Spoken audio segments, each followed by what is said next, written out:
الحمد لله نحمده ونستعينه ونستغفره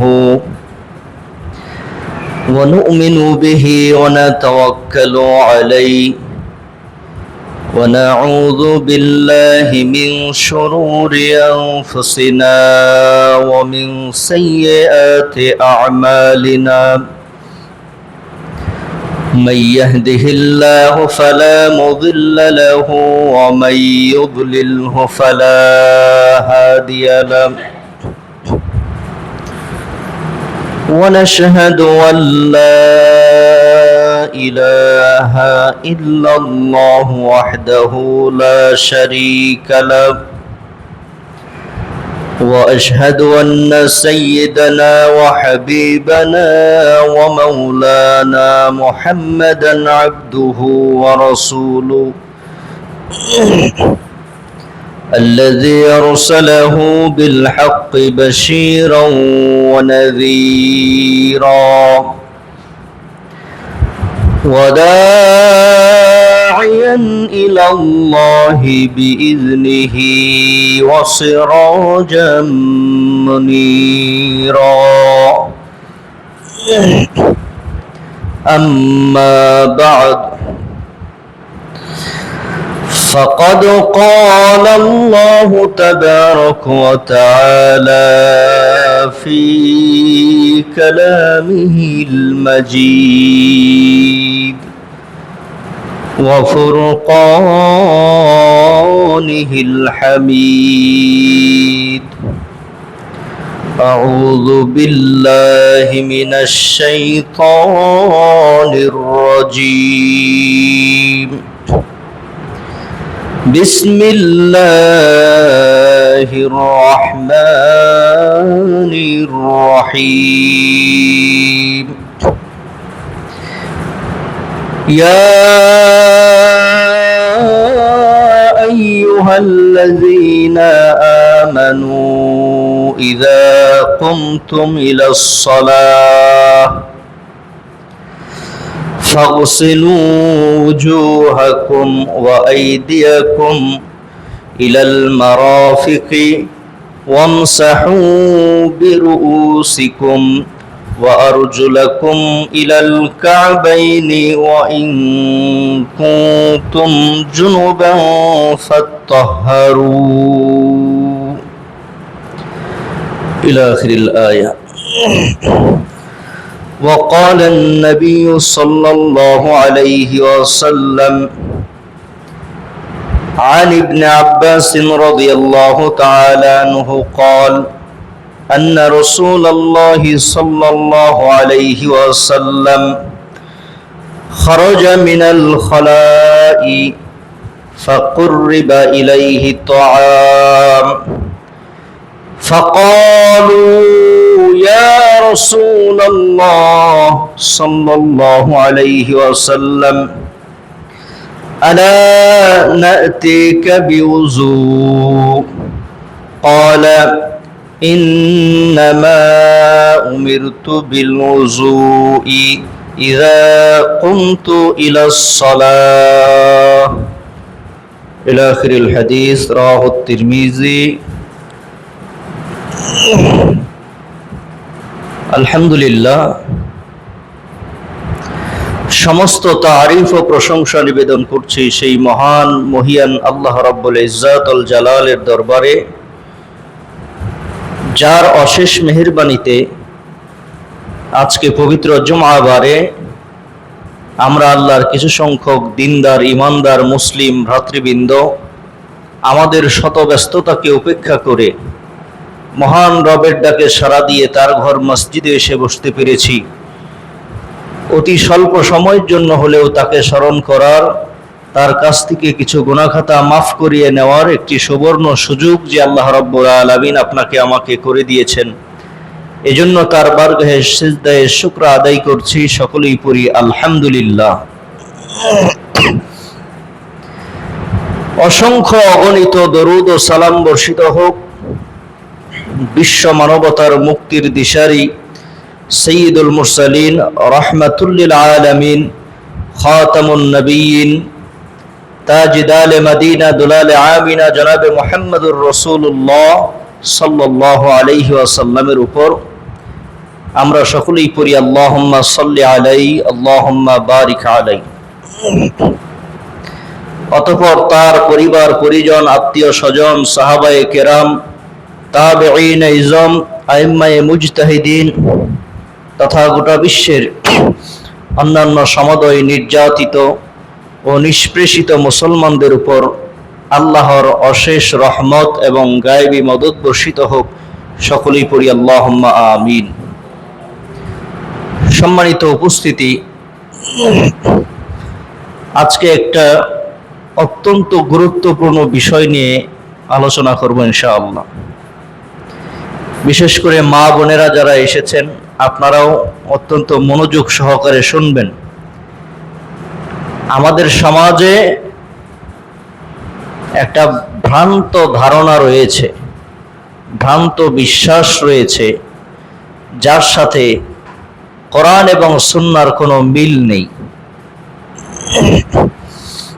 কোরআন হাদিসের কোনো মিল না থাকার কারণে এটা মানুষের মধ্যে প্রচলিত রয়ে গেছে এরকম একটা ভ্রান্ত বিশ্বাস, যার কারণে অধিকাংশ মানুষ কোরআন থেকে দূরে সরে আছে।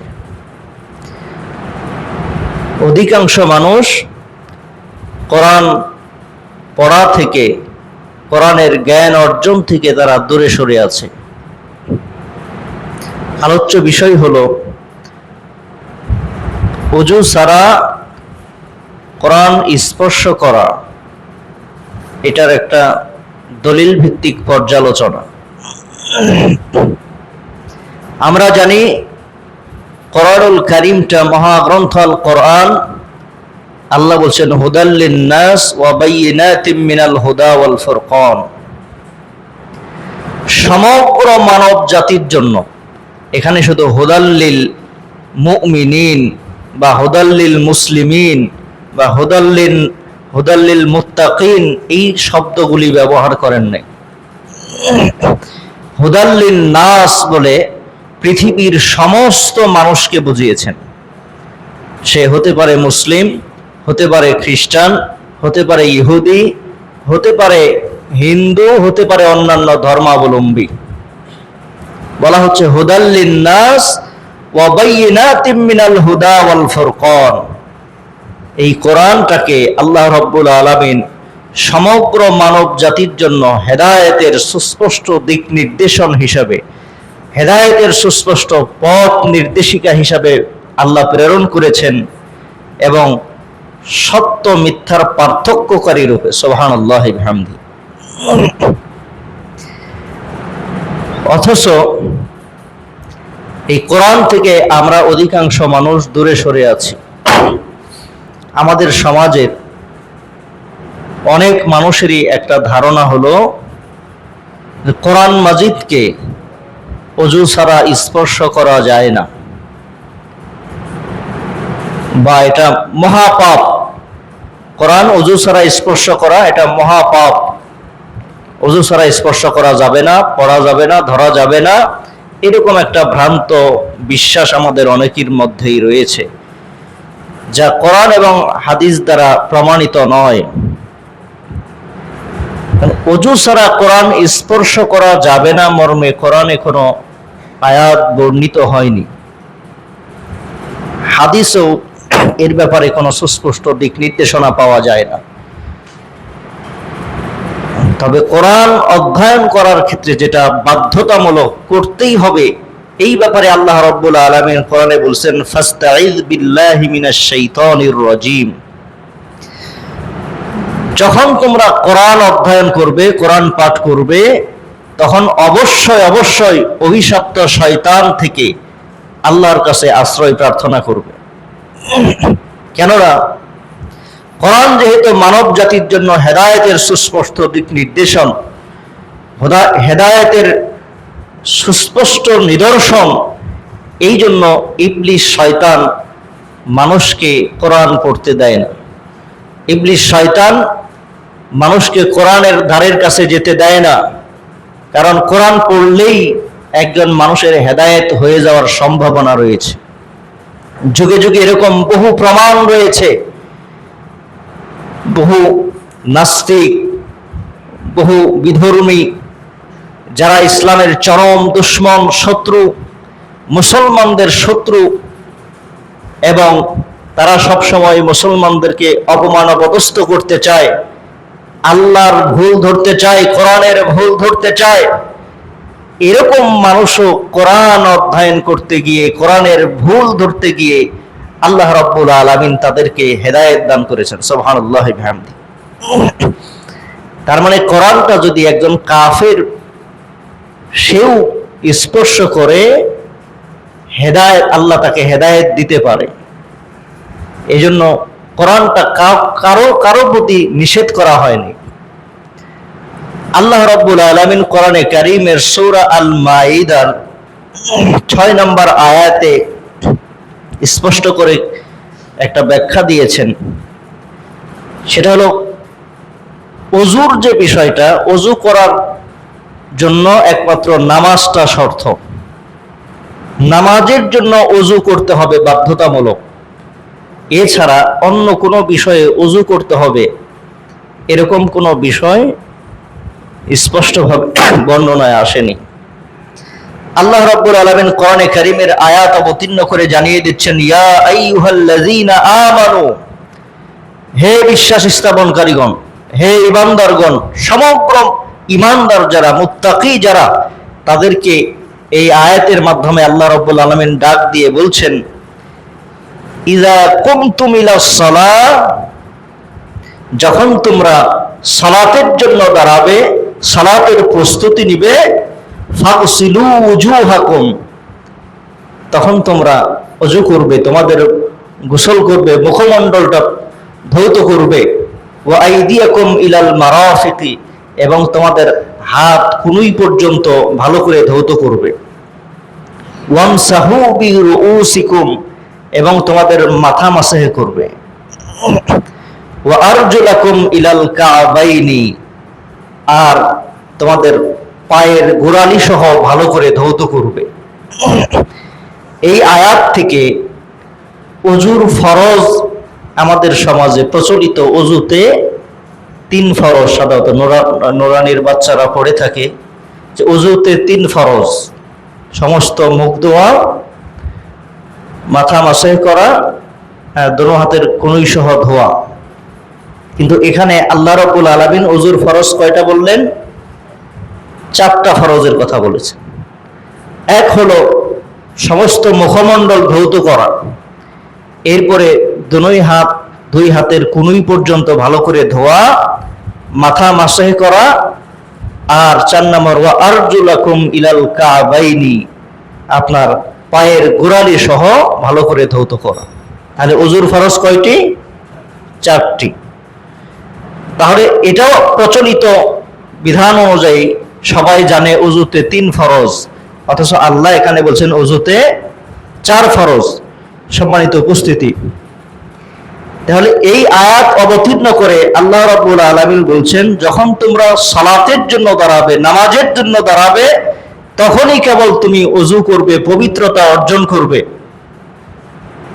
এবং তোমাদের মুখমণ্ডল ভালো করে ধৌত করবে, 2 হাত কনুই পর্যন্ত ভালো করে ধৌত করবে, এটা ফরজ, এবং মাথা মাসাহ করবে, আর দোনো পায়ের টাকনু সহ ভালো করে ধৌত করবে। এর অতিরিক্ত বলা হচ্ছে, ওয়া ইন কুনতুম জানাবান জুনুবান ফাত্তাহহারু, যদি তোমরা অপবিত্র থাকো তাহলে গোসল করে পবিত্রতা অর্জন করবে। সম্মানিত উপস্থিতি, তাহলে এখানে নামাজের ক্ষেত্রে আল্লাহ রাব্বুল আলামিন ওযু করাটাকে বাধ্যতামূলক করেছেন, কিন্তু কোরআন স্পর্শ করে পড়ার ক্ষেত্রে কোথাও ওযু করতে হবে এটা বাধ্যতামূলক নয়। তবে এখানে একটা বিষয় বলে রাখি, সেটি হলো কোরআন যেহেতু মহাগ্রন্থ আল কোরআন, এর মর্যাদা, এর গুরুত্ব অনেক বেশি। নামাজের চেয়েও কোরআন তেলাওয়াতের গুরুত্ব অনেক বেশি। তারপরেও আল্লাহ রাব্বুল আলামিন কিন্তু এখানে ওযু কোরআন তেলাওয়াত করার ক্ষেত্রে ওযু করাটাকে বাধ্যতামূলক করেন নাই। তাই বলে আমি আপনাদেরকে এরকম বলছি না যে আপনি ওযু ছাড়াই কোরআন স্পর্শ করবেন। পাক পবিত্র থাকা এটা ভালো একটা বিষয়। পবিত্র অবস্থাতে আপনি সবসময় থাকবেন, আপনি ওযু অবস্থাতে কোরআন স্পর্শ করেন, এটাই সর্বোত্তম, এটাই ভালো। কিন্তু আপনার ভিতরে যেন এমন আকীদা না থাকে যে ওযু না করে কোরআন ধরলে গুনাহ হবে, বা ওযু না করে কোরআন স্পর্শ করা যাবে না, করলে মহাপাপ হয়ে যাবে, এরকম আকীদা, এরকম ধারণা যাতে না থাকে। আল্লাহ রাসূল বলছেন, হযরতে আবু হুরায়রা রাদিয়াল্লাহু তাআলা আনহু, আল্লাহ রাসূলের একজন প্রসিদ্ধ সাহাবী, তিনি একবার রাসূল করিম সাল্লাল্লাহু আলাইহি সাল্লামের সাথে হেঁটে যাচ্ছিলেন। আল্লাহ রাসূল তার হাত ধরে নিয়ে যাচ্ছিলেন। তো তিনি ওই অবস্থায় নাপাক অবস্থায় ছিলেন, তিনি লজ্জায় বলতেও পারতেছিলেন না। এমত অবস্থায় এক ফাঁকে তিনি আল্লাহ রাসূলের ওখান থেকে চলে যান, চলে যেয়ে তাড়াতাড়ি করে গোসল আসল করে পবিত্র হয়ে এরপরে আবার রাসূল সাল্লাল্লাহু আলাইহি সাল্লামের কাছে আসেন। তখন রাসূল সাল্লাল্লাহু আলাইহি ওয়াসাল্লাম জিজ্ঞেস করলেন, হে আবু হুরায়রা, তুমি কোথায় ছিলে? তোমাকে দেখলাম না কেন?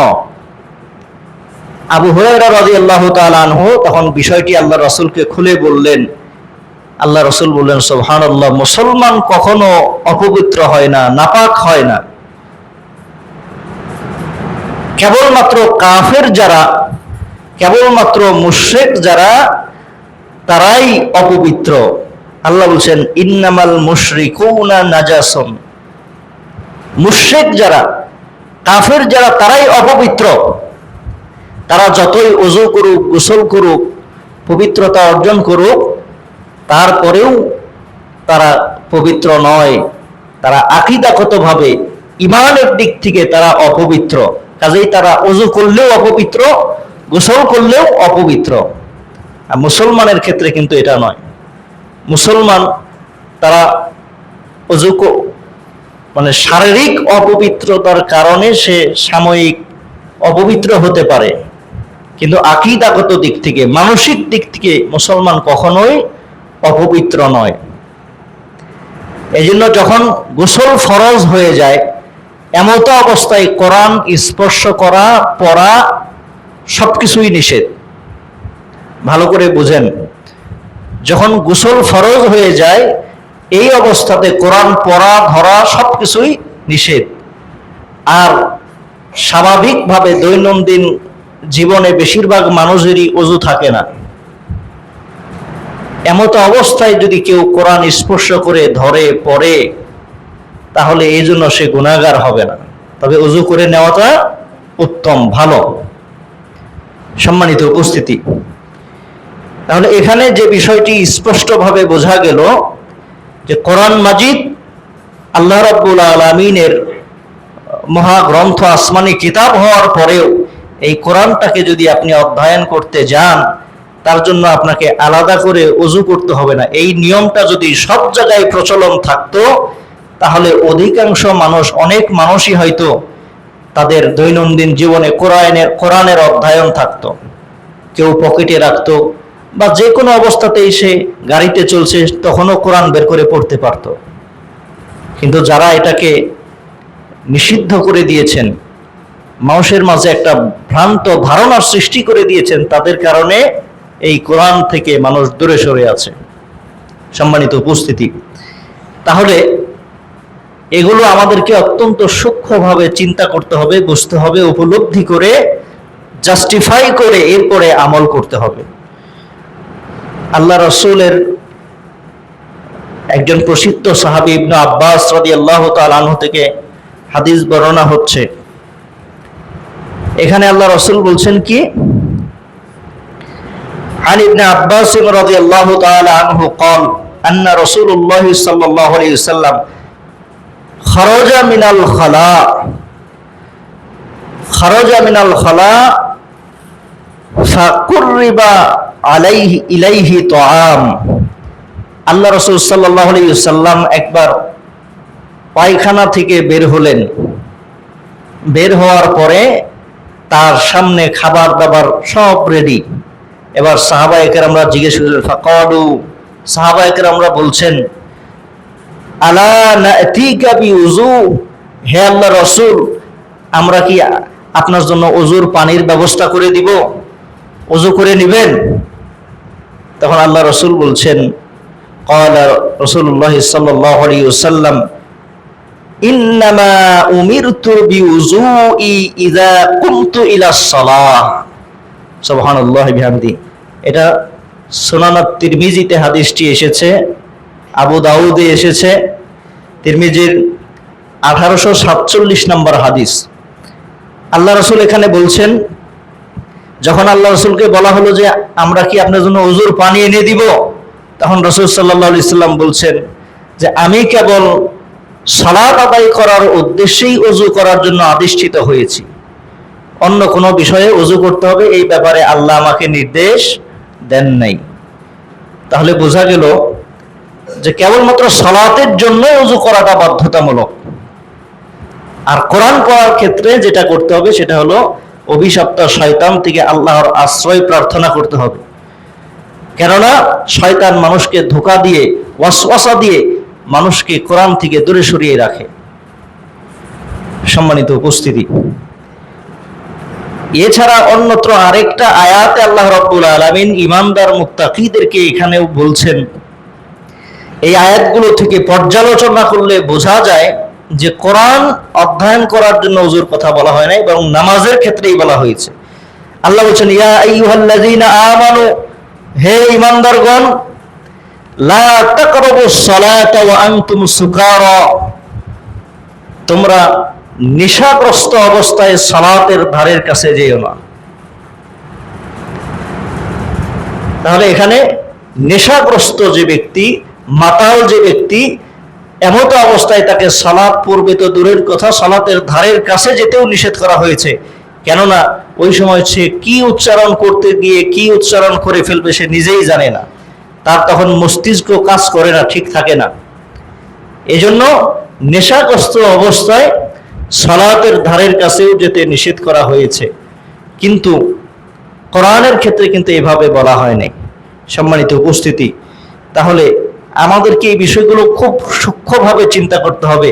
অধিকাংশ মানুষই এই বিষয়ে বেখবর, তারা জানে না, যার কারণে কোরআন পড়ার ইচ্ছে থাকলেও সে কোরআনের ধারের কাছে যায় না, মনে করে আমার তো ওযু নাই। আচ্ছা, মনে করেন দৈনন্দিন কয়টা মানুষ নিয়মিত ওযু করে ওযু অবস্থাতে থাকে? কয়টা মানুষ কোরআনের কয়টা আয়াত মুখস্থ রাখে? কোরআনের হাফেজ যারা, তারা না হয় স্পর্শ না করেই হাফেজ মুখস্থ আস্তে পড়তে পারে, কিন্তু অধিকাংশ মানুষের ক্ষেত্রেই তাদের তো কোরআনের বেশিরভাগই মুখস্থ নাই। আর মুখস্থ না থাকার কারণে তারা খুব সামান্যই মনে করে রাখতে পারে, পড়তে পারে। এমত অবস্থায় যদি এই কথাটা প্রচলিত না থাকতো যে কোরআন পড়তে হলে, স্পর্শ করতে হলে ওযু করতে হবে, এটার যদি এই কথাটা যদি প্রচলিত না থাকতো, তাহলে অধিকাংশ মানুষই হয়তো কোরআনটাকে পড়তে পারত, হাত দিয়ে স্পর্শ করতে পারত। স্পর্শ করার কারণে কোরআন পড়তে হলে আবার ওযু করতে হবে, এই ভয়েই অনেকে আবার কোরআনের কাছে যায় না।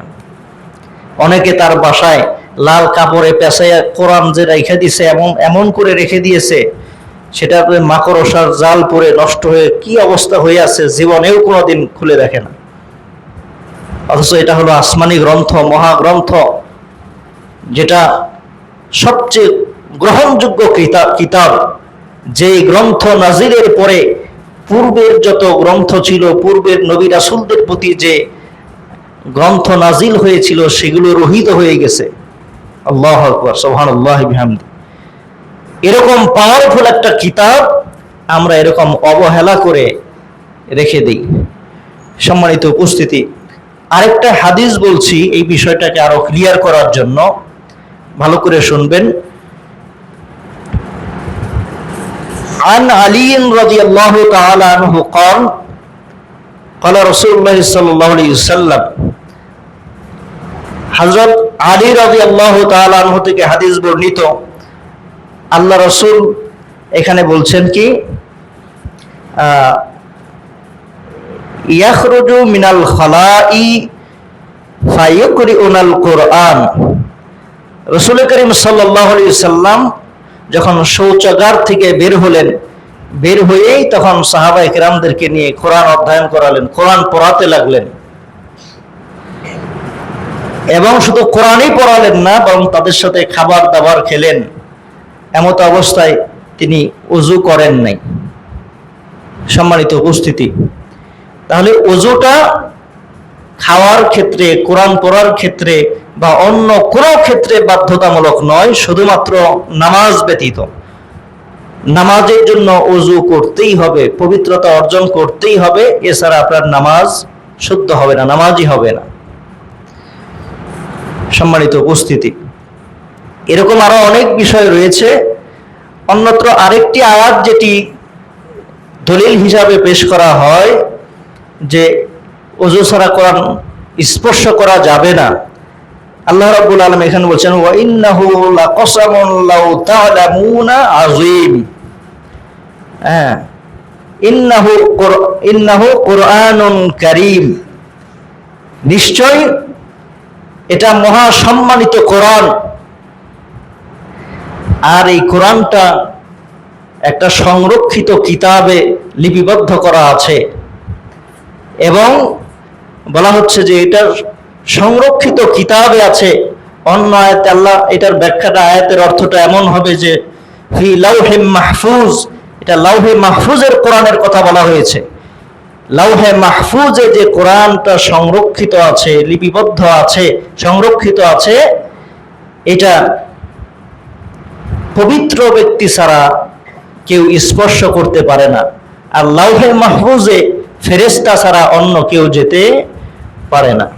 আর ফেরেশতারা পবিত্র, তাদের প্রস্রাব পায়খানার প্রয়োজন হয় না, তাদের অন্য কোনো কিছুর প্রয়োজন হয় না, তারা সেখানে যেতে পারে এবং তারা ছাড়া অন্য কোনো মানুষ সেটা স্পর্শ করতে পারে না। এটা মূলত লাউহে মাহফুজে যে কোরআন সংরক্ষিত রয়েছে সেই কোরআনের কথা এখানে বলা হয়েছে। সম্মানিত উপস্থিতি, তাহলে সংক্ষিপ্তভাবে যে বিষয়গুলো আপনাদেরকে বলে বোঝানোর চেষ্টা করলাম, আল্লাহ রাব্বুল আলামিন পবিত্র কোরআনুল কারীমকে এটা তেলাওয়াত করা, এটা অধ্যয়ন করা, এটা কিন্তু ফরজ করে দিয়েছেন। প্রত্যেক মুসলমান নর নারী, প্রাপ্ত বয়স্ক সকলের জন্যই দৈনন্দিন 5 ওয়াক্ত নামাজ ফরজ, এরকম ফরজ, ওইরকম কোরআন অধ্যয়ন করাটাও ফরজ। কিন্তু কোরআন অধ্যয়ন করতে গিয়ে আপনাকে ওযু করা বাধ্যতামূলক, ওযু না করলে গুনাহ হবে, এইটা কোরআনের কোথাও নাই। হাদিসে এই ব্যাপারে কোনো স্পষ্ট দিক নির্দেশনা নাই। তবে তাই বলে আমি এই বিষয়টা আলোচনা করে আপনাদেরকে ওযু করা থেকে নিরুৎসাহিত করছি না, কারণ ওযু অত্যন্ত গুরুত্বপূর্ণ একটা বিষয়। সর্বাবস্থাতেই পাক পবিত্র থাকাটা এটা ভালো। আল্লাহ রাসূলের একজন সাহাবী ছিলেন হযরত বেলাল রাদিয়াল্লাহু তাআলা আনহু। তিনি যখনই তার ওযু ছুটে যেত তখনই আবার ওযু করতেন, আর যখনই ওযু করতেন তখনই তাহিয়াতুল ওযু হিসাবে 2 রাকাত সালাত আদায় করতেন। যে কারণে আল্লাহর রাসূল জান্নাতে বেলাল রাদিয়াল্লাহু তাআলা আনহুর পায়ের আওয়াজ শুনতে পেয়েছেন, হাঁটার আওয়াজ শুনতে পেয়েছেন। সুবহানাল্লাহি বিহামদিহি। কাজেই ওযুটা অত্যন্ত গুরুত্বপূর্ণ। সর্বাবস্থাতেই পাক পবিত্র থাকাটা উত্তম, পাক পবিত্র হয়ে কোরআন মাজিদ স্পর্শ করাটাই উত্তম। কিন্তু এটা মনে করা যাবে না যে এটা না করলে গুনাহ হবে। কোনো কারণে আপনি হয়তো ওযু করতে পারেন নাই, কোরআন পড়বেন, অসুবিধা নাই।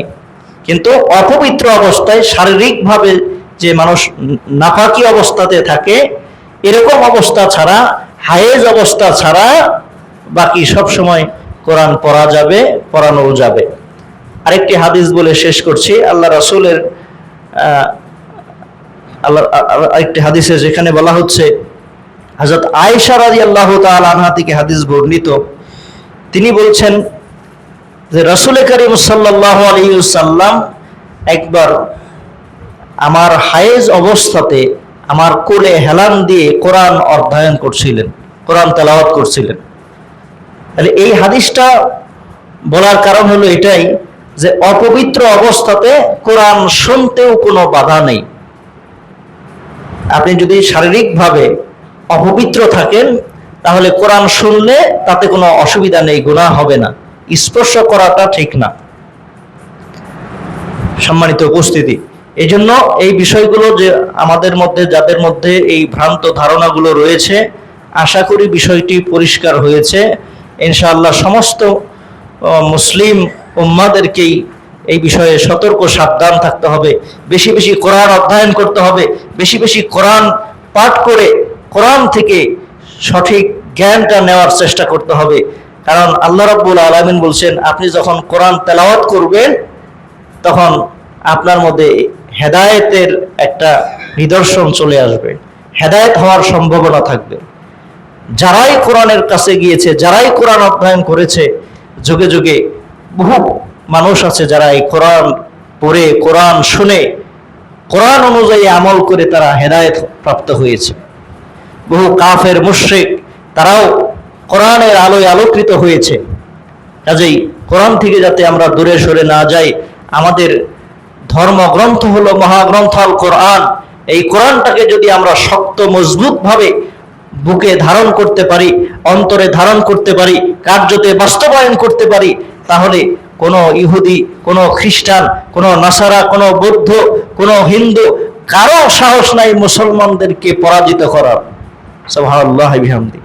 আজকে মুসলমানরা নিজেদের দোষে নিজেরা নির্যাতিত, নিজেদের পাপের ফল তারা ভোগ করছে। মুসলমান, আল্লাহ তাদেরকে যে বিধিনিষেধগুলো দিয়েছেন সেগুলো অধিকাংশ আমরা মানি না।